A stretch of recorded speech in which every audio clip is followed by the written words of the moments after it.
Good day, everyone. Welcome to yet another session of the Saga Manthan, the Great Oceans Dialogue. My name is Ashok Srinivasan, and I am the Regional Manager and Technical Advisor of BIMCO.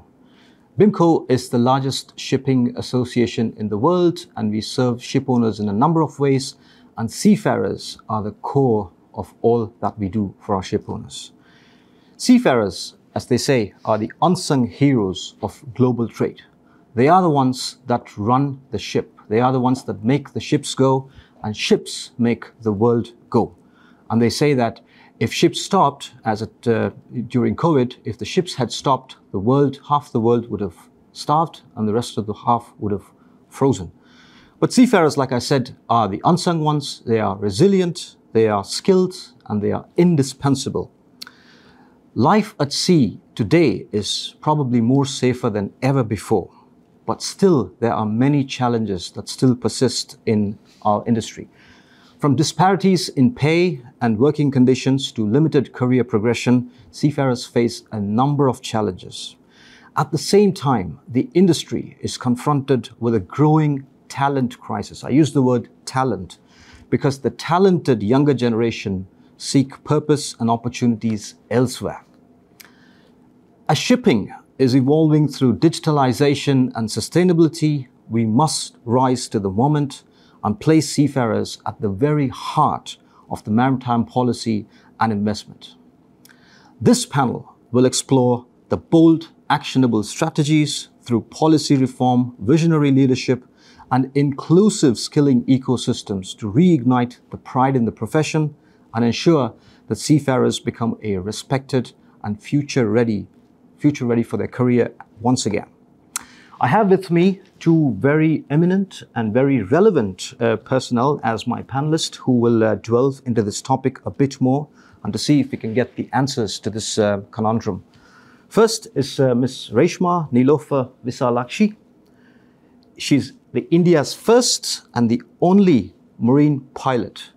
And more importantly, she's the recipient of the Nari Puraskar Award from none other than the President of India himself. Good morning, Reshma. I also have Mr. Simon Grange, who is the Chief Executive of ISWAN, a not-for-profit maritime welfare association based in the UK, Philippines, and India. ISWAN is probably best known for its 24/7 multilingual helpline service for seafarers and their families. And he has flown all the way from London to join us here in Mumbai on this great morning. Good morning, Simon. Good morning. Good morning. Simon, I'll go straight to you first and ask the question.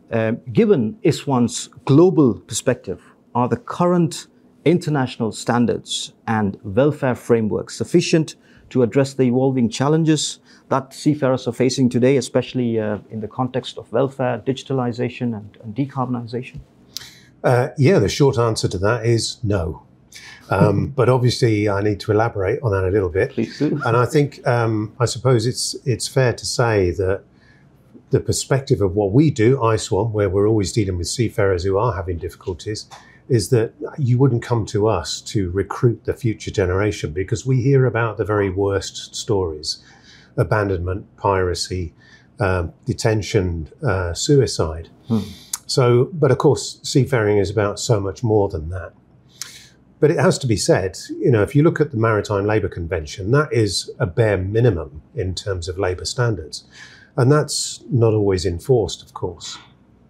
And then the fact that for some shipping companies, they actually consider that welfare is the responsibility of organisations like us. And I think that needs to change, that companies need to recognise that the well-being of their seafarers has to be their responsibility first and foremost.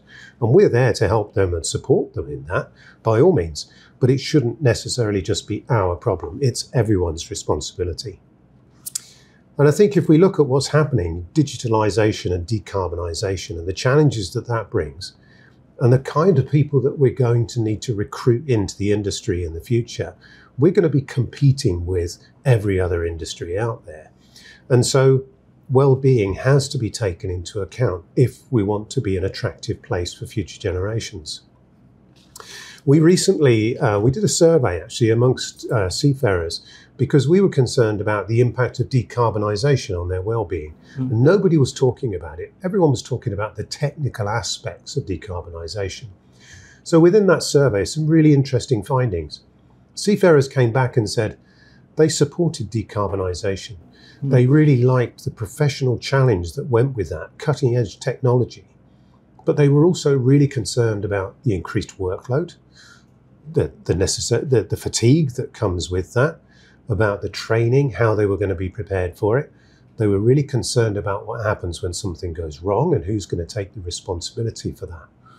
And one of the recommendations that we came back with for that project was that actually we should really bring seafarers into the centre of the discussion and involve them in it and actually make them feel that they are part of it. What tends to happen in this industry is this is where people decide this is where we're going to go. And by the way, you seafarers, this is what you need to do.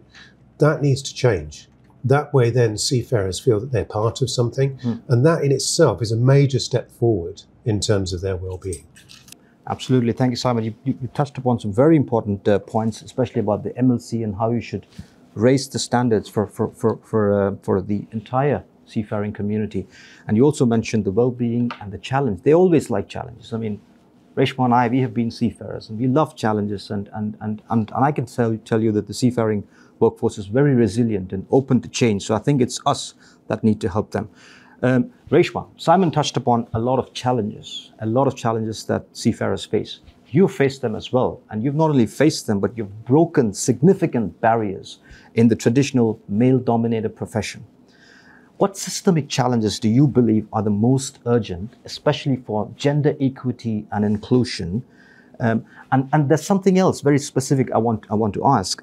Women, we see them, if you go to some of the other countries, women are very, very common in the leadership positions. That is not the case, especially on board ships, but also in the maritime industry in general. What are your perspectives on that? Do we need a change and what do we do about it? We women in the industry have already broken those glass ceilings and we've been walking over the shattered pieces for ages now. But then what has not changed, or we would like a faster change with our industry or the society at large, is the mindset and the acceptance. It takes years of perseverance and resilience to be accepted as part of the group.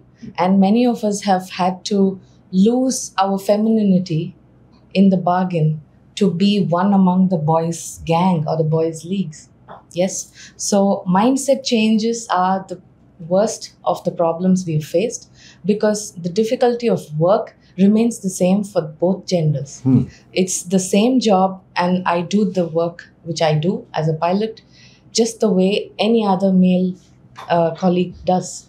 So the everyday sexism and the questions around the gender, and because people have not seen so many women out there in my position, those are the ones which are most difficult and not the job itself.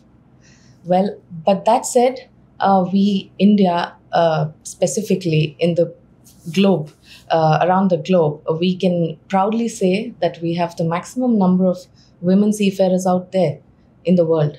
And although that said, we have a lot of women in the junior rank positions, like you mentioned. Yes. It's very hard to find women in leadership roles or in the management positions.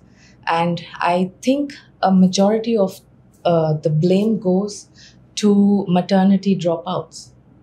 Right. Yes, so we still don't have ample mechanisms in place for the women to get back to work. It's always frowned upon when a woman comes back from her maternity break back to work, even if they want to. I don't think there's enough avenues for them to return back to where they left off. They are usually told that they've had a long break from work and there's a disconnect from work.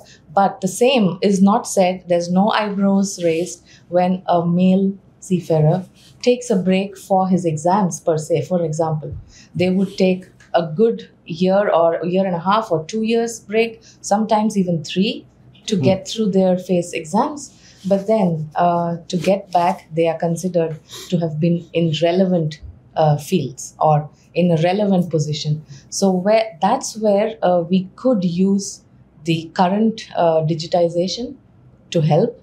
This is a suggestion from me, that we could use simulators and periodic connects with their ships which they've been on about what work has been done in their periods of absence, and also to keep up with the changing trends in the lost time. I have juniors from my institution where they've done amazing work in their maternity breaks of clearing a mate's exam or a master's exam through that break. So I think that the theoretical part of the exams that they go through for each rank promotions, that could be taken during the maternity breaks. Yeah. And when they get back, they could get the sea time requirements. They can complete that, and then they could probably find a way to get their certificates of competency. So this way, you're not completely out of the industry, or there's no disconnect. So these are just ideas which I'm thinking about. Maybe the rule makers and the lawmakers could take it in note. Absolutely. Very interesting points that you mentioned. I've never heard that before. The maternity leave, and that puts, of course, I heard that the challenge, but the reforms in the regulations, especially if you can have them to study for the exams while they're at break, and then do part of the exams, and then come back do the rest of the sea time. I think it's very interesting. We call this the maternity discrimination because here's a woman preparing or bringing a generation of your next workforce. Yes, and she's penalized for it by having to leave her career for that. Yeah, I think it's very valid. I think the regulators can take a note here and see if they can improve the existing requirements for the exams, especially from when a junior goes to their senior exam and role. Simon, back to you. She mentioned a lot of challenges. She said that the job itself is not difficult. It is the mindset. We make it look difficult for the women. From your perspective, we see that not only there's the problem with the women seafarers, but in general, we are facing a talent crunch. The good ones, sometimes even the experienced ones, don't stay at the job. And what do you think are the most pressing welfare reforms for them? Because they don't leave because the job is difficult. Job is not. It's something else that makes them not stay. And what could we do to retain and attract skilled workforce? I keep repeating skilled workforce because that's what we need, especially in the ongoing evolution in the maritime industry. Yeah, first and foremost, I think to recognise that well-being is actually essential. Put it at the core of things instead of just something that is an add-on, something that's thought about afterwards. And this isn't just an ethical consideration. This is a good commercial decision as well. This is what other businesses, other industries will be doing. They will see that it's a commercial imperative to put well-being at the centre of things. We have to recognise that the next generation is going to be different. They think differently. Their expectations will be very different. The way that they're educated, they will expect to be heard. They will expect to take part in decision making.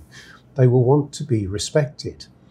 And I think that's quite a challenge for an industry that's quite traditional, hierarchical, male dominated. That's going to take some significant change in order to create a welcoming environment for other people. Also, the seafarer of the future will look different. And if we're going to have to compete and we want to attract people who would not normally have thought of coming into seafaring, such as women, and such as people who may be neurodivergent, for example, how welcoming as an industry are we going to be for those people to bring them in and get the very best out of them?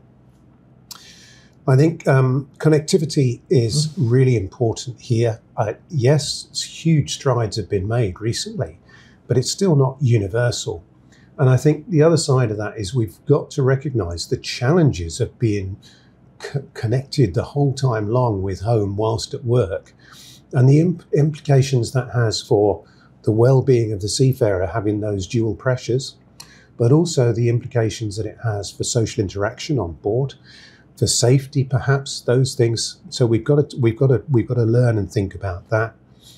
We've got to think about creating a psychologically safe environment. So we get cadets who will contact us and they will talk about their concerns about their first voyage. It's not the technical side, as you've just described. It's about, what if they make a mistake? What's it going to be like? How are they going to be received? Will they be accepted? Those are the challenges.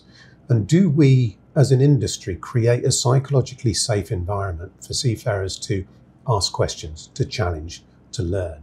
And I think that's a big step forward for us. Shore leave is a big issue. Yes. The fact is, it's becoming harder and harder to get shore leave. Can we seriously expect people to go to sea, not ever really have the opportunity to shore leave and stay within the industry? We've got to think about contract length. It needs to be more flexible. But also, I think probably, for me, what I can see, one of the biggest challenges is the fact that people have precarious livelihoods. If you don't know where your next contract is coming from and you're worried about that, you're not going to challenge anything. You'll just put up with whatever is going on board for you. And that in itself, you know, if you want people to come into the industry, and for many it will be a route out of poverty. So they're at a disadvantage anyway, and we want a nice open environment where people are going to flourish. Really going to have to change that and give people some sort of sense of security of livelihood. Absolutely, and I think you touched upon some very, very important points. Connectivity, you mentioned. When I was a seafarer, I had no connectivity, as in the internet connectivity. But I could go out, especially when I was a young seafarer, I could go out in every port, go ashore and enjoy the real connectivity. Today, it has changed. The connectivity online, that's probably increasing, but the options to go ashore is decreasing. So we need to really, really look at that. And you touched upon a number of important points. And I think I can take note on the psychological safety. Reshma, psychological safety. And he mentioned youngsters need to ask questions and there must be someone to guide them. What is your view on mentorship and visibility playing in inspiring the next generation, particularly women, of course, one, to pursue the career, but also to stay there? And how can the industry sort of institutionalize this? I know there's small things happening here and there, but can we do something bigger than that? Well, to start with, I think seeing is believing. So if they see visible leaders, the kids, the younger generation is going to take inspiration, draw inspiration from these figures which they know and whom they identify. This is why the importance of mentorship is spoken about. But although, like I said, we are a big community in India and all of us women seafarers are connected. It could be in a WhatsApp group where every rank and every woman is in, and now we've expanded to 1, 2, and 3, and then it's on and on. So there are so many women out there, and we have them in one place where they are free to discuss without the fear of judgment. But that said, for streamlining of this mentorship, that is the need of the hour, and it hasn't happened enough. I think the industry should embrace the mentorship opportunities. The avenues have to be cleared. And again, that also leads us to the same point which I mentioned earlier of having women in the leadership positions. There is still a disconnect where opportunities are not presented to the marginalized people out there in the profession already, to retain them and capacity build them into the boardroom roles or the decision-making roles where they can make considerable changes for the next gen. Yes. For the next woman who's coming in, I wouldn't want any one of those women to go through the same passage, same issues which I have faced and the same forest which I have cleared. I would like her to have a freer path. But for that, again, we need those women on the leadership roles, and we're still talking about women, but then there's also an LGBTQIA plus community waiting out there for us to start talking about them. Yeah. Our conversations revolve around still women, and in 2025, it's sad that we do not include them as well. Yeah, no, I So think you made some very that important points there, yes. will bring me to giving avenues for the transitions, making them available for the women for capacity building. Because as an industry, we have increasingly seen that everybody wants a ready-made leader. There's no shortcut about it. We will have to empower them, give them the avenues, let them capacity build the skill sets, get them into the management roles, get them into the boardrooms where they can make a change for the industry at large. Thank you, Reshma. Again, you touched upon some very, very important points there. And I think to expand the mentorship, I think this is something, again, the regulators can look into, including in the STCW courses, and have mentorship included. An example is the PSSR course. You can have that. Looking at the time, I think we've run out of it. But thank you, Simon and Nilofer, Reshma. I think we touched upon some very good points here, ladies and gentlemen. Thank you for being with us. And I think this is something, a start for the benefit and the improvement of seafarers. Thank you very much. Thank you. Thank you.